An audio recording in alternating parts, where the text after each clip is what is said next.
جو پھٹنے کے باوجود اپنی سلائی کا بھرم رکھتا ہے۔ وہ سردی کی ایک ٹھنڈی صبح تھی، فجر کی اذان کے فوراً بعد کا وقت، جب اندھیرے نے ابھی آسمان سے پردہ نہیں ہٹایا تھا اور زمین کے ذرے ذرے میں خنکی اتر چکی تھی۔ میں حسب معمول اماں کی دوائی کا وقت گن رہی تھی۔ ان کی سانسیں پھولی ہوئی تھیں۔ رات بھر انہوں نے 2 بار کپڑے بھیگنے کی شکایت کی تھی اور میں نے نیم تاریکی میں ہی ان کا کپڑا بدلا تھا، کمبل سمیٹا تھا اور دوبارہ چولہے کے پاس بیٹھ کر دال گرم کی تھی۔ ابا چارپائی پر چپ چاپ لیٹی تھی، جیسے جسم ہو مگر روح غائب۔ اقرا اور شازیہ ایک دوسرے کے ساتھ لگ کر سو رہی تھیں۔ ان کی معصوم پیشانیوں پر سکون کی ہلکی چادر بچھی تھی، جیسے ان کی روحوں نے کچھ لمحے کے لیے غربت کو بھلا دیا ہو۔ میں جب صحن سے ہو کر باہر کے دروازے کے قریب گئی کہ دن کے کام کے لیے آنگن جھاڑ دوں، تو میرے قدم ایک دم رک گئے۔ میرے جسم میں جیسے کسی نے کانٹے دار جھاڑی لپیٹ دی ہو۔ دروازے کے ساتھ ہی کچی اینٹوں والی دہلیز پر ایک بچہ پڑا تھا۔ ہاں، بچہ، شاید 2 سال یا 3 کا، لیکن اس کے جسم پر جو کپڑے تھے وہ کپڑے کم اور چھیتھڑے زیادہ لگ رہے تھے۔ اس کے پاؤں ننگے تھے، چھوٹے چھوٹے پیر جن پر مٹی جمی ہوئی تھی، جیسے وہ بہت دور سے آیا ہو۔ اس کی سانسیں نہایت ہلکی لیکن چل رہی تھیں۔ اس کے ماتھے پر ایک پرانی خراش تھی اور دونوں گالوں پر سوجن، نیلاہٹ جیسے کوئی تھپڑ مار مار کر اس کی رنگت بدل چکا ہو۔ میرا دل یکدم سینے میں اٹک گیا۔ میں نے گھبرا کر دروازہ بند کیا، لیکن فوراً پھر کھول دیا۔ وہ ہلا نہیں۔ اس کی پلکوں پر اوس کے قطرے جمے ہوئے تھے، جیسے سردی میں وہ آنکھیں بند کرتے کرتے سو گیا ہو یا شاید بے ہوش ہو گیا ہو۔ میں نے اماں کو آواز دی۔ ان کی آواز اندر سے کمزور ہو کر آئی۔ کیا ہوا ثنا؟ میں نے کہا۔ اماں، باہر ایک بچہ پڑا ہے، لگتا ہے بہت چھوٹا ہے، زخمی بھی ہے اماں۔ ان کی آواز جو اکثر کامتی تھی اس لمحے پر یقین تھی۔ بے سہارا ہوگا، اللہ نے بھیجا ہے شاید، لے آؤ اندر۔ وہ ایک جملہ اماں کا کہا ہوا میرے کانوں میں گونجتا رہا۔ اللہ نے بھیجا ہے؟ کیا واقعی؟ مگر کیوں؟ میں نے تو کبھی کچھ نہیں مانگا۔ میں نے تو زندگی سے صرف یہی التجا کی تھی کہ میری ماں زندہ رہے، میرے ابا کی سانس چلتی رہے اور میری بہنیں سکون سے پڑھ سکیں۔ مگر ایک بچہ، وہ بھی بے نام، زخمی اور ننگے پاؤں، میرے در پر۔ میں نے کپ کپاتے ہاتھوں سے بچے کو اٹھایا۔ اس کا جسم برف جیسا ٹھنڈا تھا، جیسے اس کے رگوں پہ میں خون نہیں، صرف صدیوں پرانی اداسی بہہ رہی ہو۔ وہ میرے بازو میں جیسے سمٹ گیا ہو۔ نہ احتجاج کیا، نہ رویا، نہ آنکھیں کھولی۔ میں نے اماں کی چارپائی کے قریب فرش پر ایک رضائی بچھا دی اور بچے کو اس میں لپیٹ دیا۔ اماں نے اپنا کانپتا ہوا ہاتھ بچے کے ماتھے پر رکھا اور پھر مجھے دیکھا، وہی سوال لیے آنکھوں میں جو میرے اندر بھی چیخ رہا تھا۔ یہ کون ہے؟ کہاں سے آیا؟ میں نے اماں سے کہا، اماں، اس کے جسم پر نیلے نشان ہیں، لگتا ہے کسی نے مارا ہے۔ اماں نے ایک لمبا سانس بھرا، جیسے بہت کچھ کہنا چاہتی ہوں مگر لفظوں کا بوجھ سہ نہ پائیں۔ پھر آہستہ سے بولی، اللہ کے ہاں کوئی چیز بے وجہ نہیں آتی ثنا، جس طرح تم ہماری چھت بن گئی ہو، شاید یہ بچہ تمہارے نصیب کا رزق ہو۔ میں حیران تھی، کچھ سمجھ نہیں آ رہا تھا۔ میں نے بچہ جھولا نہیں، صرف اس کے چہرے کو دیکھا، نرم مٹی سے لت پت لیکن پھر بھی ایک عجیب سی معصوم روشنی سے چمکتا ہوا۔ مجھے لگا جیسے یہ بچہ صدیوں سے کسی ماں کی گود کی تلاش میں بھٹک رہا ہو اور آج میری جھونپڑی کے دروازے پر آ گرا ہو۔ جب دن چڑھا تو اقرا اور شازیہ کی آنکھ کھلی۔ انہوں نے بچہ دیکھا تو ان کی آنکھوں میں حیرت تھی، تجسس تھا اور خوشی بھی۔ شازیہ نے کہا، ثنا آپی، یہ کون ہے؟ اتنا پیارا ہے۔ میں نے کندھے اچکا کر کہا، ہمیں نہیں پتا، دروازے پر تھا۔ اقرا نے معصومیت سے کہا، کیا ہم اسے اپنے پاس رکھ سکتے ہیں؟ میں کچھ نہ بولی۔ خاموشی اکثر میرے سوالوں کا واحد جواب ہوتی ہے۔ دوپہر ہوتے ہوتے گاؤں میں خبر پھیل گئی، ثنا کے گھر ایک بچہ آیا ہے۔ کہاں سے آیا، کس کا ہے، کچھ معلومات نہیں۔ اکیلی لڑکی اور ایک اجنبی بچہ، کچھ تو گڑبڑ ہے۔ میرے کانوں میں محلے کی عورتوں کی سرگوشیاں جھلکنے لگی۔ ان کی آنکھوں کی گھورتی تصویریں یاد آئیں، ان کے الفاظ کی چبھن۔ میں نے سوچا، کیا انسانیت بھی گواہی مانگتی ہے؟ کیا ایک زخمی بچے کو اٹھا لینا گناہ ہے؟ کیا صرف ہمدرد کہلانے کے لیے خون کا رشتہ ضروری ہے؟ اماں نے مجھے دیکھا اور دھیرے سے کہا، بیٹی، اگر یہ بچہ تیرے نصیب میں آیا ہے تو اللہ خود راستہ بنائے گا۔ ہم نے کسی کا حق نہیں مارا، بس ایک زخمی وجود کو پناہ دی ہے جیسے وقت نے ہمیں کبھی پناہ دی تھی۔ میں نے اس رات بچے کے ساتھ بیٹھ کر اس کے سر پر تیل لگایا۔ اس نے آنکھیں نہیں کھولی، بس ہلکا سا کراہا۔ میرے دل میں ایک لہر سی دوڑ گئی۔ میں نے سورۃ یاسین کی تلاوت کی اور اس پر پھونک مار دی، جیسے اماں میرے لیے کرتی تھی جب مجھے بخار ہوتا تھا۔ رات بھر میں اس کے قریب بیٹھی رہی، اور جب پہلی بار اس نے آہستہ سی آہ کی آواز نکالی، میرے جسم میں جیسے بجلی دوڑ گئی۔ نہ جانے کس کو پکارا تھا، لیکن میرے کانوں میں وہ لفظ ایسا گونجا جیسے صدیوں پرانا وعدہ پورا ہو رہا ہو۔ میں اب بھی نہیں جانتی یہ بچہ کون ہے، کہاں سے آیا، کس کے نصیب سے چھن کر میرے نصیب میں لکھا گیا، لیکن اتنا ضرور جانتی ہوں وہ میری زندگی میں خاموشی کے طویل صحرا میں ایک اچانک بارش کی بوند کی مانند آیا ہے۔ ابھی تو صرف نمی ہے، آگے کیا ہوگا مجھے نہیں معلوم، مگر شاید اللہ نے میری گود کو کسی آزمائش سے پہلے بھر دیا ہے، یا شاید کسی راز سے پہلے۔ جب کوئی کہتا ہے نا کہ دنیا کا سب سے بھاری بوجھ الزام ہوتا ہے، تو میں قسم کھا کے کہہ سکتی ہوں کہ اس دن مجھے اس جملے کا مفہوم اپنے سینے میں پتھر کی طرح محسوس ہوا تھا۔ میرے اندر جیسے کوئی طوفان آ بیٹھا تھا، ایک ایسا طوفان جو نہ نظر آتا ہے نہ آواز دیتا ہے، بس اندر ہی اندر سب کچھ اکھاڑ دیتا ہے۔ وہ دن شاید زندگی کا سب سے شرمندہ اور زخمی دن تھا، جب پورا گاؤں جیسے ایک جلتی مشل کی طرح میرے در پر چڑھ آیا۔ بچے کو ہمارے ساتھ رہتے ہوئے 10 دن گزر چکے تھے۔ ہم نے اس کے زخم دھوئے، کپڑے بدلے، اور اماں نے اس کے لیے وہی دال روٹی نکالی جو کبھی میرے ابا کو ملتی تھی۔ ابا تو کچھ کہہ بھی نہ سکتے تھے، ان کے ہونٹوں پر جس سے خاموشی کا تالا لگا تھا۔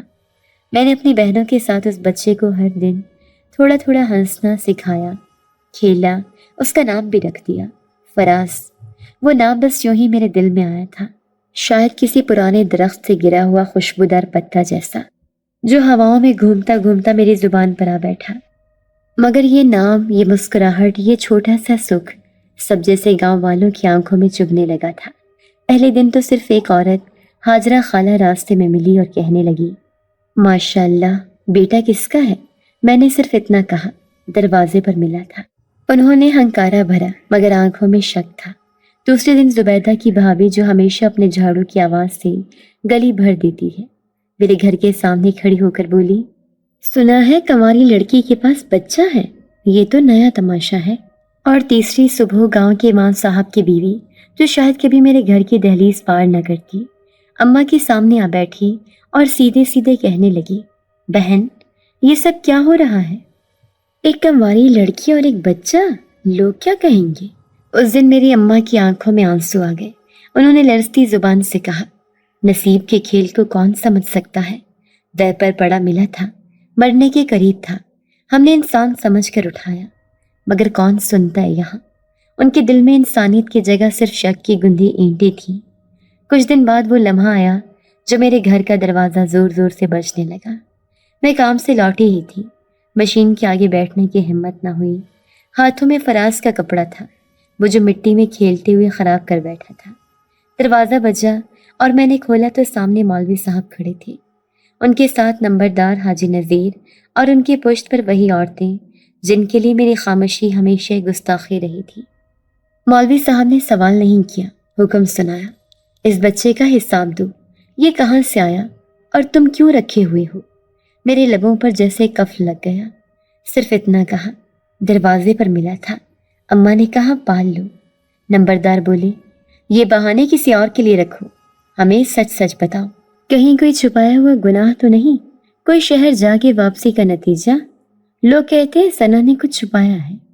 میری سانسیں رکنے لگی، میری آنکھوں کے سامنے میری سلائی مشین گھومنے لگی، وہ کپڑے جو میں نے دن رات سیے، وہ اماں کی دوائیں، ابا کی چرپائی، شازیہ اور اقرا کے اسکول کی کتابیں، کیا سب جھوٹ ہو گیا؟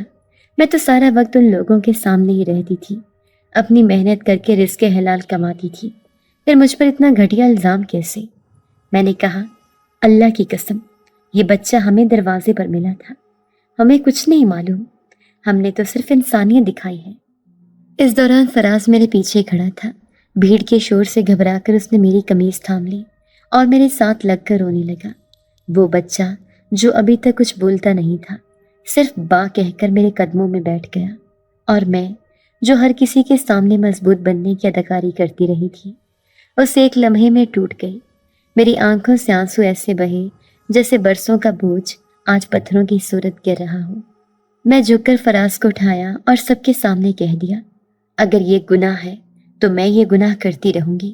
اگر ایک زخمی بے زبان بچہ پالنا جرم ہے تو میں مجرم ہوں۔ لے جائیں، مار دیں، مگر میرے سامنے یہ بچہ روتا ہے تو میرا دل لرزتا ہے۔ میں اس کی ماں نہیں، مگر میں اس کی پناہ ضرور ہوں، اور جب تک سانس ہے یہ میرے ساتھ رہے گا۔ گاؤں کی عورتوں نے چہمگوئیاں شروع کر دی۔ کچھ بولی، بے شرم ہو گئی ہے، جواب دیتی ہے۔ مولوی صاحب کی پیشانی پر بل پڑ گئے۔ نمبردار نے کہا، ہم تمہیں کچھ دن دیتے ہیں، بچہ واپس کرو یا ہم پنچایت میں فیصلہ لیں گے۔ گاؤں میں یہ تماشا نہیں چلے گا۔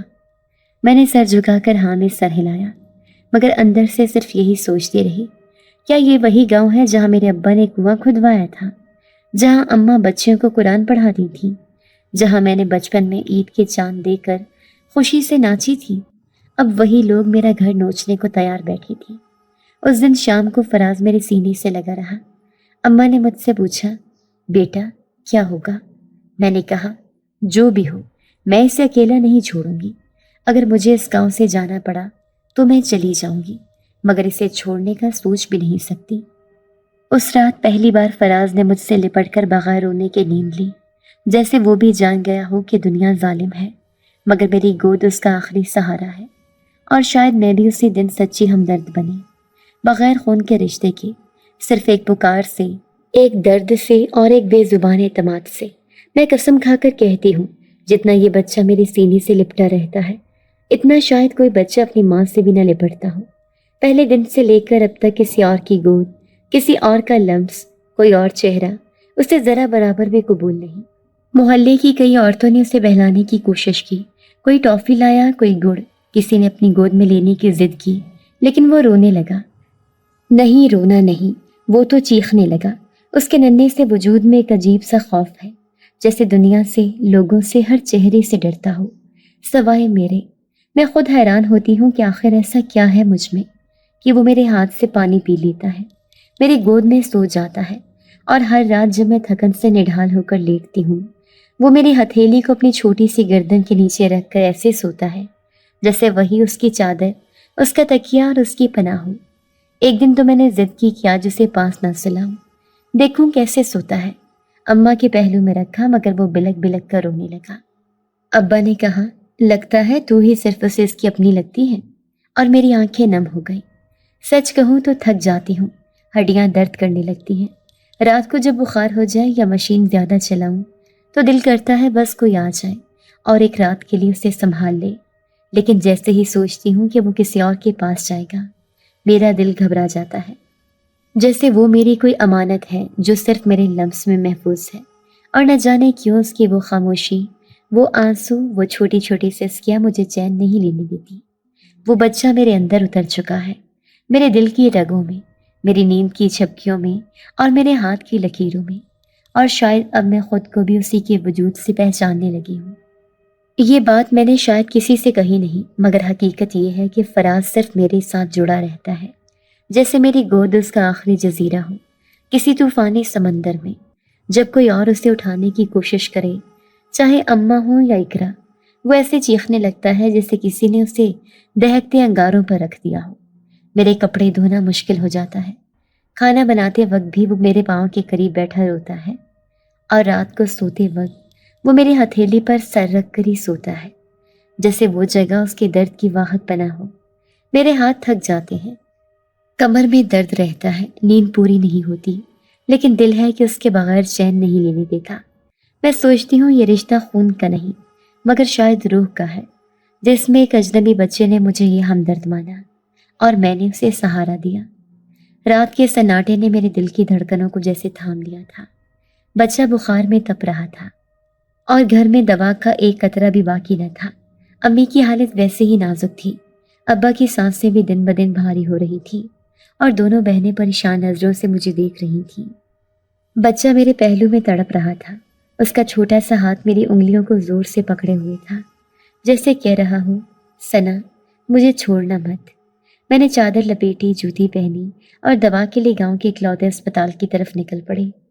کچے راستے پر قدم رکھتے ہی دل میں ایک عجیب سی بے چینی نے گھر کر لیا۔ آسمان پر بادلوں نے چاند کو ڈھانپ رکھا تھا اور ہر طرف دھندلی روشنی میں ہر چیز دھندلی اور انجانی لگ رہی تھی۔ بچہ میری گود میں نیم بے ہوش پڑا تھا، مگر جب ہم قبرستان کے قریب پہنچے تو اس نے اچانک سر اٹھایا۔ اس کی آنکھیں آسمان کی طرف دیکھ رہی تھیں، جیسے کسی اندیکھے منظر کو تلاش کر رہی ہوں، اور پھر اس کے ہونٹ ہلے۔ یہاں میری ماں تھی۔ اس کی آواز میں ایک ایسی خاموشی چھپی تھی جو روح تک لرزا دے۔ میں رک گئی۔ کیا کہا تم نے؟ میں نے دھیمی آواز میں پوچھا، لیکن وہ دوبارہ چپ ہو گیا۔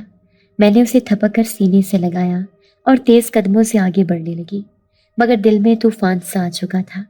قبرستان ہمارے گاؤں کے کنارے واقع ہے، ایک ویران اداس جگہ۔ وہاں جانے کا تصور ہی دل کو دہلا دیتا ہے، مگر اس وقت میں اس کی بات پر کچھ زیادہ ہی سنجیدہ ہو گئی تھی۔ اگر وہ یہاں پہلے آیا تھا، اگر اس کی ماں یہاں دفن تھی، تو پھر وہ کون تھا؟ کہاں سے آیا تھا اور کیوں میرے دروازے پر آیا تھا؟ میں نے نظریں جھکا کر اسے دیکھا۔ اس کی پیشانی پسینے سے بھیگی ہوئی تھی، ہونٹ خشک مگر ہاتھ میرے گلے کے گرد لپٹے ہوئے۔ میں نے ایک بار پھر اس کی بات دہرانے کی کوشش کی۔ فراز، تم نے کہا تھا کہ تمہاری ماں یہاں تھی، کیا تم اسے جانتے ہو؟ مگر وہ صرف میری طرف دیکھ کر آنکھیں بند کر گیا۔ میں اس کے ننھے سے وجود کو گود میں لے کر چپ چاپ چلتی رہی۔ راستے میں مجھے لگا جیسے کوئی مجھے دیکھ رہا ہو۔ قبرستان کے سائے گہرے ہو گئے تھے، ہوا میں سرد مہری تھی اور ہر جھاڑی، ہر درخت کسی راز کو چھپائے ہوئے لگتا تھا۔ میں اپنے خوف پر قابو پاتے ہوئے اسپتال پہنچی، دوا لی اور جلدی سے واپسی کا راستہ لیا۔ بچہ اب بھی بے سدھ پڑا تھا، لیکن میرے دل میں اس کی بات کانٹے کی طرح چبھ رہی تھی۔ گھر پہنچتے ہی میں نے اسے دوائی دی، اس کا ماتھا صاف کیا اور اسے لٹا کر اس کے بالوں میں انگلیاں پھیرنے لگی۔ وہ ہولے ہولے سونے لگا، مگر میری نیند اڑ چکی تھی۔ میں کمرے کے کونے میں بیٹھ کر سوچتی رہی۔ اس کی بات، اس کا خوف، اس کی میرے علاوہ کسی کے پاس نہ جانا، سب کچھ جیسے کسی بڑے راز کی طرف اشارہ کر رہا تھا۔ امی نے اٹھ کر مجھے دیکھا۔ کیا ہوا؟ دوا ملی؟ میں نے اس بات میں سر ہلایا، لیکن ان سے اس بات کا ذکر نہ کر سکی۔ وہ پہلے ہی بیمار تھی اور میں ان کی پریشانی نہیں بڑھانا چاہتی تھی۔ ابا ہنوز خاموش تھے اور میری چھوٹی بہنیں اس بچے کو بھائی کی طرح پیار کرنے لگی تھی، مگر مجھے معلوم تھا کچھ نہ کچھ ایسا ضرور تھا جسے جاننا باقی تھا۔ رات گئے میں نے بچے کی گال پر ہاتھ پھیرا۔ وہ سوتے سوتے میری ہتھیلی پر سر رکھ کر رو رہا تھا، جیسے کوئی بہت پرانی اذیت اس کے اندر ابھی بھی زندہ ہو۔ اس کی سسکیوں نے میرے دل کو موم کر دیا تھا۔ وہ صرف 3 سال کا بچہ تھا، مگر جیسے صدیوں کی تھکن اس کے اندر سما گئی ہو۔ میں نے دل ہی دل میں دعا کی، یا اللہ، اگر یہ بچہ بے سہارا ہے تو مجھے اس کا سہارا بنا دے، اگر یہ کسی آزمائش کا سبب ہے تو مجھے صبر دے، لیکن اس کے اندر جو درد ہے اسے کم کر دے۔ اگلی صبح جب سورج نکلا، میں نے بچے کے بالوں کو سہلاتے ہوئے سوچا کہ میں اب اس کے لیے ماں بن چکی ہوں۔ چاہے دنیا کچھ بھی کہے، وہ چاہے کہیں سے بھی آیا ہو، میرا ہے۔ اس کی ایک آہ پر میرا دل لرزتا ہے، اس کی ایک مسکراہٹ پر میری دنیا روشن ہو جاتی ہے۔ اور اگر اس کی ماں واقعی اس قبرستان میں تھی تو میں اس کی حفاظت کے لیے ہر پل موجود تھی۔ میرا دل فیصلہ کر چکا تھا۔ میری گود میں سوتے اس معصوم کے چہرے پر جیسے سکون تھا، جیسے وہ مجھے اپنا سب کچھ سمجھتا ہو۔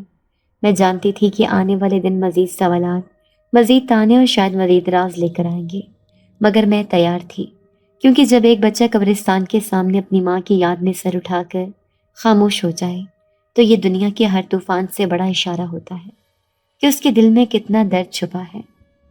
اور میں اب اس درد کو بانٹنے والی تھی، اس کا آخری سہارا۔ رات کے پچھلے پہر تھے، جب سب سوئے ہوئے تھے اور صرف ایک کمرے میں روشنی کی مدھم لہر تھی، وہی کمرہ جہاں میں اور وہ بچہ عادتاً ایک ساتھ سوتے تھے۔ لیکن اس رات کی خاموشی میں ایک انوکھا شور تھا۔ بچہ نہ جانے کس خواب میں ڈرا ہوا تھا۔ اس کے جسم میں کپکپی تھی، پسینہ ماتھے سے ٹپک رہا تھا اور اس کے لبوں سے صرف سسکیاں نکل رہی تھیں۔ میں گھبرا گئی۔ میں نے اسے فوراً اٹھا کر گود میں لیا۔ وہ میرے سینے سے لگ کر کانپنے لگا، جیسے اس کے اندر کوئی طوفان برپا ہو۔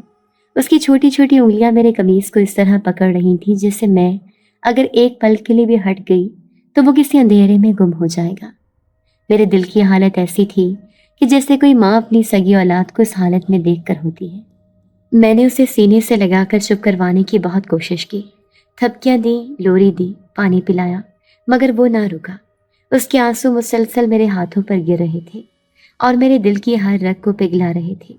میں نے ایک لمحے کے لیے آنکھیں بند کی اور بے اختیار دل سے نکلنے لگا، یا اللہ، اگر یہ بچہ مجھ پر بھروسہ کرتا ہے، اگر تو نے اس کی ذمہ داری میرے سر پر رکھی ہے تو مجھے ہمت دے، مجھے کوئی راستہ دکھا۔ نہ جانے کیوں اس لمحے میرے دل نے نہ مجھے اکسایا کہ میں قرآن کھولوں۔ میں نے الماری میں رکھی ہوئی قرآن پاک کی جلدی جلدی تلاوت کی، اور جیسے ہی انگلیاں سورج جن پر آئیں دل جیسے رک سا گیا۔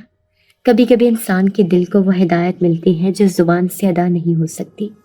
مجھے کچھ سمجھ نہ آیا، مگر میں نے بچے کو اپنے گود میں رکھا، اس کے آنسوں سے بھیگے چہرے کو دیکھا اور سورج جن کی آیات پڑھنی شروع کر دی۔ میری آواز ہلکی، ٹوٹی پھوٹی مگر یقین سے بھری ہوئی تھی۔ ہر لفظ جیسے میرے دل سے نکل کر ہوا میں گونج رہا تھا اور بچے کے دل میں اتر رہا تھا۔ اس کے آنسو اب بھی جاری تھے، مگر جیسے جیسے میں آیات دہراتی گئی ویسے ویسے اس کے جسم کی کپکپاہٹ تھمنے لگی۔ میں نے آخری آیت پر پہنچ کر اس کے گال پر ہلکے سے پھونک مار دی۔ جو منظر میں نے اس کے بعد دیکھا وہ میری زندگی کی وہ ساتھ بن گیا جو میں کبھی نہیں بھول سکتی۔ بچہ اچانک ایک دم ساکت ہو گیا، اس کی سانسیں اب ہموار تھیں اور اس کی آنکھیں جو اب تک بھیگ چکی تھیں ایک دم حیرت سے میرے چہرے کی طرف دیکھنے لگی۔ ایک لمحے کے لیے وہ بالکل خاموش رہا، جیسے اندر کچھ ٹوٹا ہو، اور پھر جو کچھ اس نے کہا وہ میرے دل پر قیامت بن کر ٹوٹا، لیکن کسی سکون کی قیامت۔ وہ بولا، اب مجھے ڈر نہیں لگتا، تم بھی نہیں ڈرو، ہم ایک دوسرے کے لیے بنے ہیں۔ یہ اس کی زندگی کے پہلے الفاظ تھے جو اس نے روانی سے بولے، صاف صاف مکمل جملہ۔ میں حیرت زدہ ہو گئی۔ وہ بچہ جو کئی دنوں سے میرے ساتھ تھا، جس کی زبان جیسے بند ہو، جو صرف روتا تھا، سر جھکا کے لپٹتا تھا، آج وہ مجھ سے مخاطب ہوا اور کیسا جملہ بولا۔ وہ بچہ جو ہر شخص سے چھپتا تھا اب مجھ سے کہہ رہا تھا کہ مجھے ڈرنے کی ضرورت نہیں، ہم ایک دوسرے کے ساتھ ہیں، جیسے وہ میرا محافظ ہو، جیسے اس لمحے میں نہیں بلکہ وہ میرے لیے کچھ بن گیا ہوں۔ میرے دل سے خوشی کے آنسو جاری ہو گئے۔ میں نے اسے گلے لگایا، بار بار چومتی گئی۔ فراز، تم نے کیا کہا؟ دوبارہ کہو۔ وہ مسکرا رہا تھا، جیسے میری حالت پر لطف اندوز ہو رہا ہو۔ اس کی مسکراہٹ میں وہ چمک تھی جو کسی ایسے دل کی ہوتی ہے جس نے اندھیرے سے روشنی کا سفر طے کیا ہو۔ میں نے اسے اپنے بازو میں لیا اور فرش پر بیٹھ کر دیوار سے ٹیک لگا لی۔ وہ میری ہتھیلی پر سر رکھ کر سونے لگا، مگر اس بار اس کے چہرے پر وہ تکلیف، وہ اذیت نہیں تھی جو پچھلے کئی دنوں سے میں دیکھتی آئی تھی۔ اس کی سانسیں ہموار تھیں اور میری انگلیاں اس کے بالوں میں چلتی رہیں۔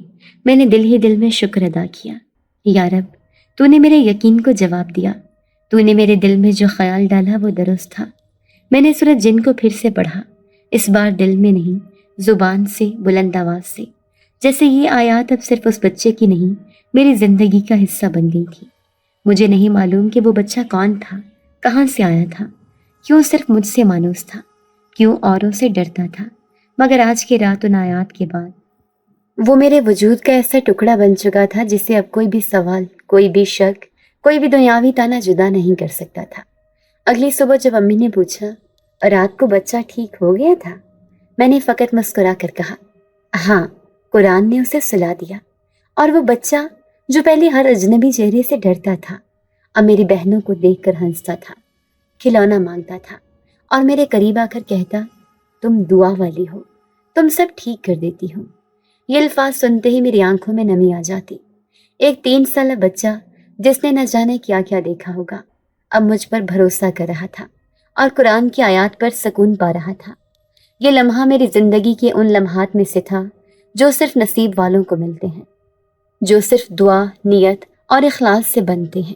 شاید اللہ نے مجھے کسی آزمائش میں ڈال کر میرے دل کو ایک ایسا وظیفہ سکھایا تھا جس کا علم کسی کتاب میں نہیں، کسی نصاب میں نہیں۔ میں آج بھی جب کبھی اس کی طرف دیکھتی ہوں تو اس کی وہ مسکراہٹ یاد آتی ہے جب اس نے کہا تھا، اب مجھے ڈر نہیں لگتا۔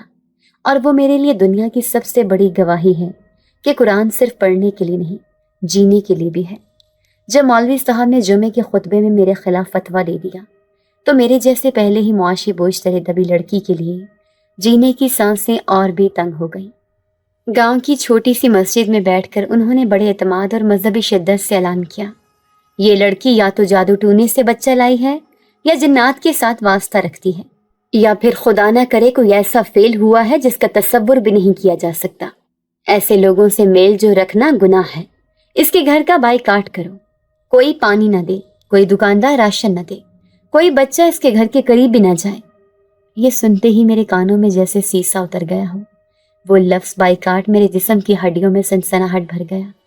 میرا پورا جسم لرز اٹھا اور جیسے میں دھند میں کھڑی رہ گئی۔ میں گھر لوٹی تو میری ماں کا چہرہ سفید پڑ چکا تھا اور چھوٹی بہنیں میرے چہرے پر سوالوں کی بارش کر رہی تھیں جن کے جواب میرے پاس نہیں تھے۔ محلے کی نلکی جہاں سے میں دن میں 2 بار پانی بھر کر لاتی تھی اب جیسے مجھ پر حرام کر دی گئی تھی۔ میں بالٹی لے کر پہنچی تو عورتوں نے ایسے آنکھیں پھیر لی جیسے میں کوئی ناپاک چیز ہوں۔ کسی نے کہا، ہماری بالٹیاں ناپاک نہ کرو۔ دوسری نے ناک سکیڑ کر کہا، کیا پتا اس کے ساتھ کون ہے، انسان یا جنات۔ مجھے ایسا محسوس ہوا جیسے میری سانس رکنے لگی ہو۔ وہ عورتیں جن کے ساتھ میں نے سالوں گزارے، جن کے بچوں کو گود میں اٹھایا، جن کے دکھ درد میں روئی، آج مجھے یوں اجنبی بنا رہی تھیں جیسے میں کسی دوسرے سیارے سے آئی ہوں۔ راشن کی دکان پر پہنچی تو دکاندار نے صاف کہہ دیا، ثنا بہن، میں مولوی صاحب کے خلاف نہیں جا سکتا، میرے بچے بھی مسجد میں پڑھتے ہیں، میری روزی ہے، معاف کرنا۔ میری نظریں نیچے ہو گئی۔ میں خاموشی سے واپس لوٹی، خالی ہاتھ، خالی دل اور بھرا ہوا ذہن۔ اماں کی دوا ختم ہو چکی تھی، چھوٹی بہن کے اسکول کا یونیفارم پھٹ چکا تھا اور اب گھر میں چولہے کے نیچے لکڑی بھی نہ تھی۔ بچہ جو ابھی تک میرے پہلو سے چمٹا رہتا ان دنوں میں کچھ اور ہی پریشان لگنے لگا تھا۔ وہ پہلے تو خاموش رہتا، اب اس کی آنکھوں میں بھی جیسے ڈر سوار ہو گیا تھا۔ میں اسے گود میں لیتی تو وہ زور سے مجھے جکڑ لیتا جیسے جانتا ہو کہ ہم دونوں کے خلاف طوفان آ چکا ہے۔ میری ماں کہتی، ثنا، اللہ صبر والوں کے ساتھ ہے، یہ سب آزمائش ہے۔ لیکن میں جانتی تھی کہ محلے کی آزمائشیں صرف صبر سے نہیں بلکہ ہمت سے جیتی جاتی ہیں۔ مجھے ہر راہ چلتے پر، ہر دروازے پر، ہر کھڑکی کے پیچھے خود پر نظریں محسوس ہوتی۔ گاؤں کی لڑکیاں مجھ سے کترانے لگی جیسے میں ان کے شوہروں یا بھائیوں کے لیے خطرہ ہوں۔ عورتیں بچوں کو میرے گھر کے پاس کھیلنے نہیں دیتی، یہاں تک کہ مسجد کے سامنے سے بھی گزرتی تو لوگ ہٹ جاتے جیسے میں کوئی متعدی مرض ہوں۔ ایک دن جب پانی کی سخت قلت ہوئی، میں بچوں کے ضد پر مجبور ہو کر محلے کے نل پر گئی۔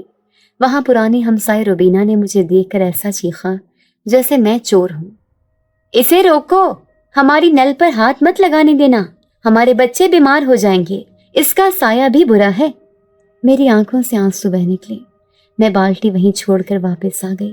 بچے نے میری انگلی تھام رکھی تھی اور بار بار سر جھکا کر میری طرف دیکھ رہا تھا جیسے کہنا چاہتا ہو، ثنا، مجھے چھوڑنا مت۔ اس کی آنکھیں بولتی تھیں، اس کے لب خاموش تھے لیکن دلوں میں آگ لگا دیتے تھے۔ میری بہنیں ایک دن روتے ہوئے آئیں کہ اسکول میں ان کے ساتھ بچے بھی بات نہیں کرتے اور استانی نے بھی ان سے فاصلہ رکھنا شروع کر دیا ہے۔ اس دن میں نے محسوس کیا کہ میرے کردار پر الزام نے صرف مجھے نہیں، میری پوری فیملی کو تنہائی میں دھکیل دیا ہے۔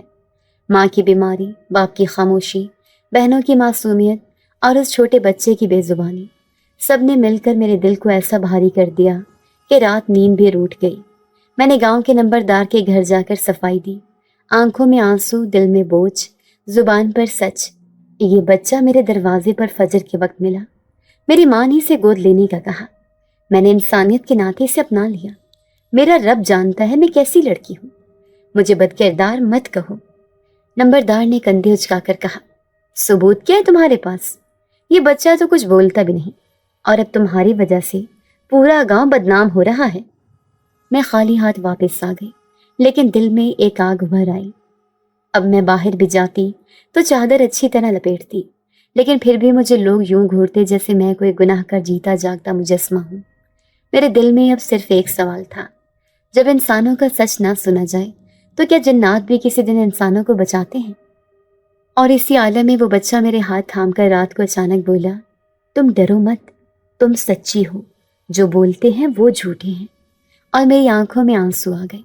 اس نے میرا دل سہارا دیا جب پورا گاؤں میرے خلاف کھڑا ہو گیا تھا۔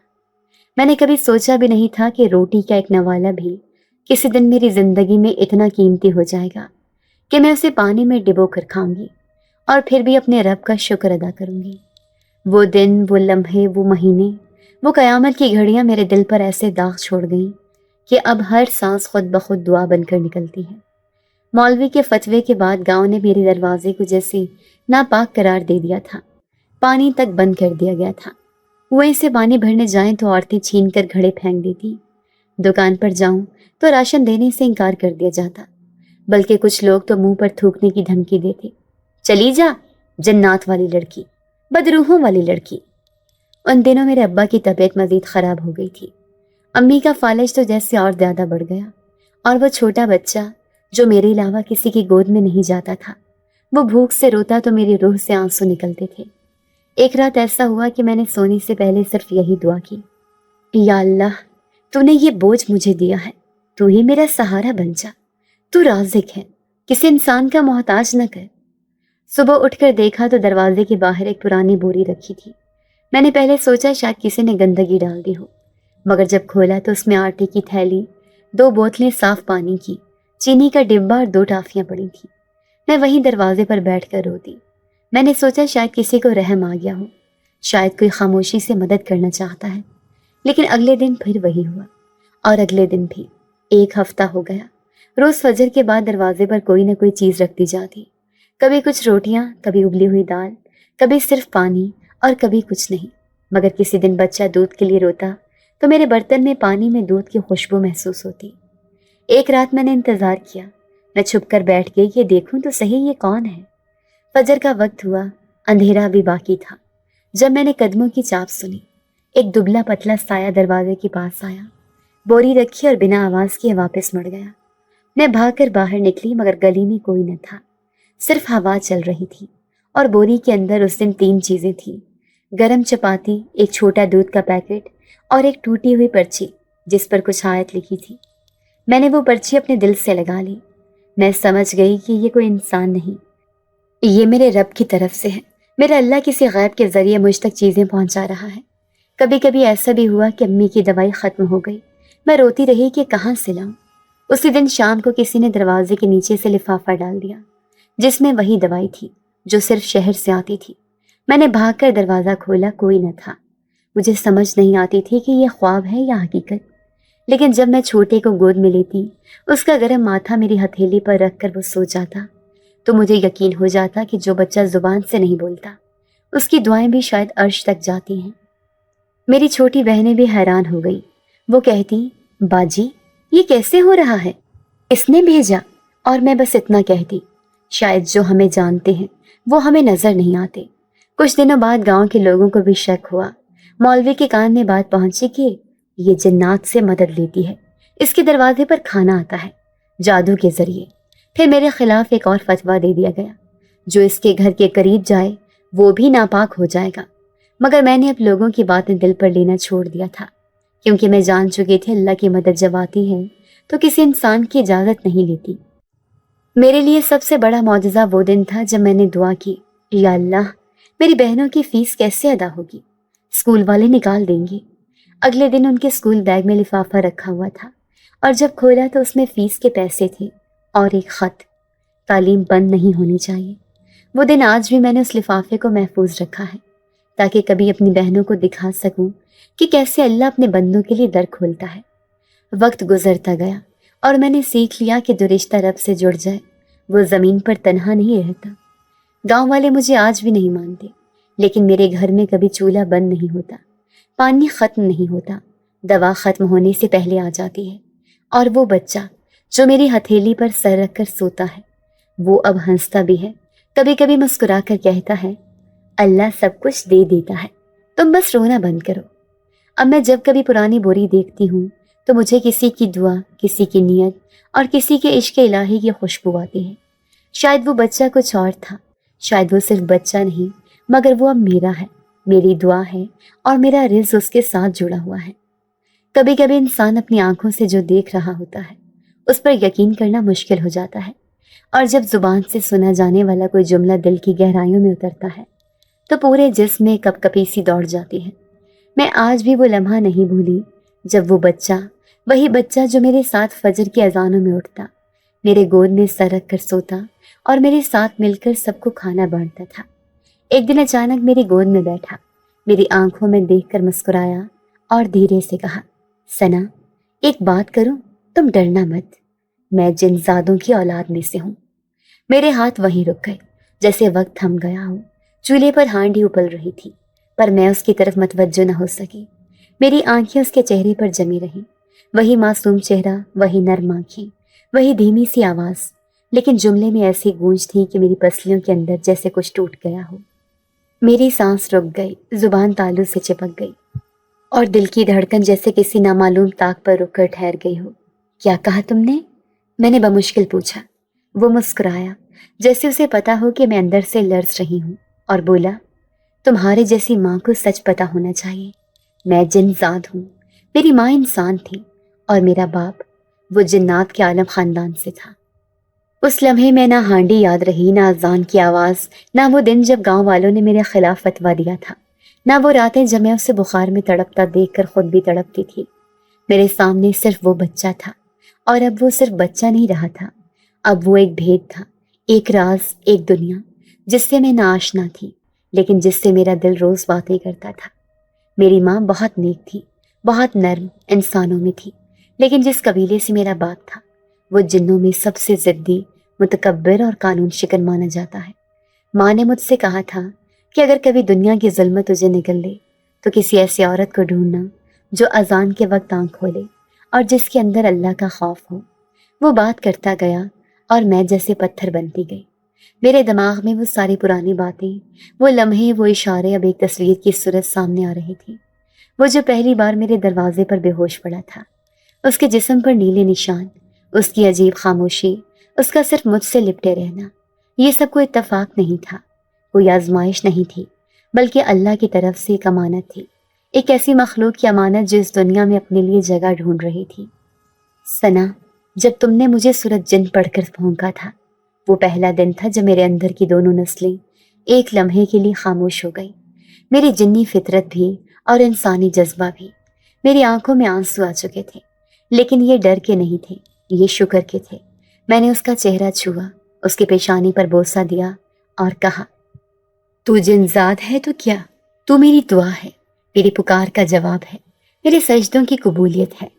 وہ ہنسنے لگا جیسے اسے یقین نہیں آ رہا تھا کہ میں خوف زدہ نہیں، میں اس کی ماں ہونے پر ناز کر رہی ہوں۔ ثنا، میرے باپ کے قبیلے کو یہ منظور نہیں کہ میں انسانوں کے ساتھ رہوں، لیکن اب دیر ہو چکی ہے۔ تمہاری محبت نے مجھے وہ پناہ دی ہے جو میری نسل میں کسی کو نہیں ملی۔ میں نے اس دن کے بعد کبھی اسے بچہ نہیں کہا، میرے لیے وہ میری روح کا حصہ بن چکا تھا۔ وہ جن ذات تھا مگر میرا سہارا تھا، میری دعاؤں کا جواب تھا، میرے رب کی طرف سے بھیجا گیا وہ فرشتہ جو صرف ظاہری آنکھوں کو عجیب لگتا تھا لیکن دلوں کو سکون دیتا تھا۔ اور اس دن مجھے احساس ہوا کہ شاید اسی لیے گاؤں والے مجھ سے ڈرتے تھے، شاید اسی لیے مسجد کے امام کا دل میرے سامنے جھک گیا تھا، کیونکہ میرے آنگن میں صرف انسان نہیں بلکہ دو جہانوں کا راز تھا، وہ راز جس کے سائے میں پورا گاؤں چھپنے آتا ہے، وہ راز جسے میں نے اپنایا نہیں تھا لیکن جس نے مجھے چن لیا تھا۔ فراز اب آہستہ آہستہ بڑا ہونے لگا تھا، ہمارے گھر کی برکت ختم ہونے کا نام ہی نہیں لے رہی تھی۔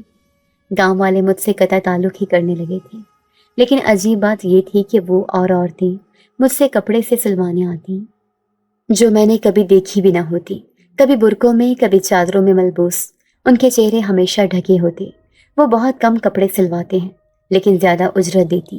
ایسا محسوس ہوتا تھا جیسے یہ سب کچھ فراز کی مدد سے ہو رہا ہو۔ بے شک میرے والد کا کوئی بیٹا نہیں تھا، لیکن فراز نے اس کی کمی پوری کر دی تھی۔ اس نے مجھ سے وعدہ کیا تھا کہ اس کے ہوتے ہوئے ہمیں کسی بھی مشکل کا سامنا نہیں کرنا پڑے گا، بلکہ ہماری تمام تر مشکلات ختم ہو جائیں گی، اور بالکل ایسا ہی ہوا تھا۔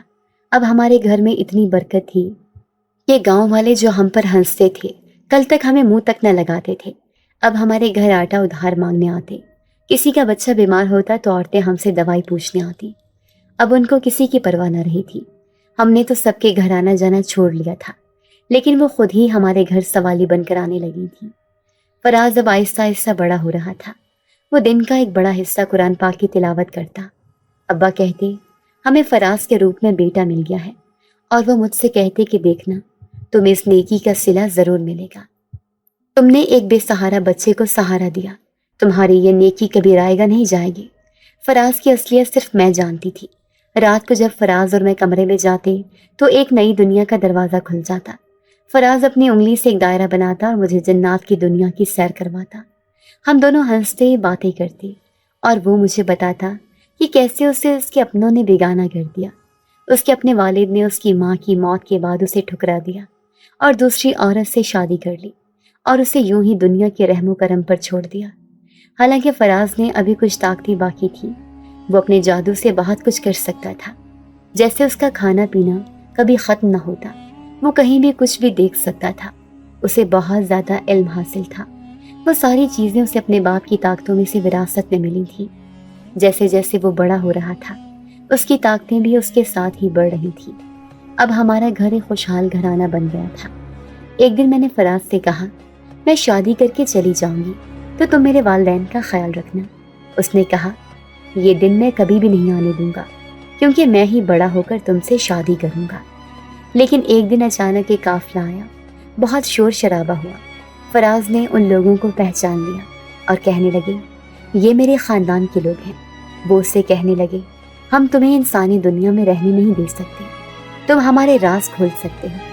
فراز نے کہا کہ فی الوقت میں ان کے ساتھ جا رہا ہوں، تم پریشان مت ہو، لیکن میں وعدہ کرتا ہوں جو سہارا تم نے مجھے دیا میں اس کا قرض عمر بھر اتارتا رہوں گا اور میں ہمیشہ تم سے ملنے آیا کروں گا۔ فراز کی جدائی میں مجھے کئی دن تک بخار میں مبتلا رکھا، کہا میں اس کے بغیر جینے کا تصور بھی نہیں کر سکتی تھی اور اب اس کے بغیر رہنے لگی تھی۔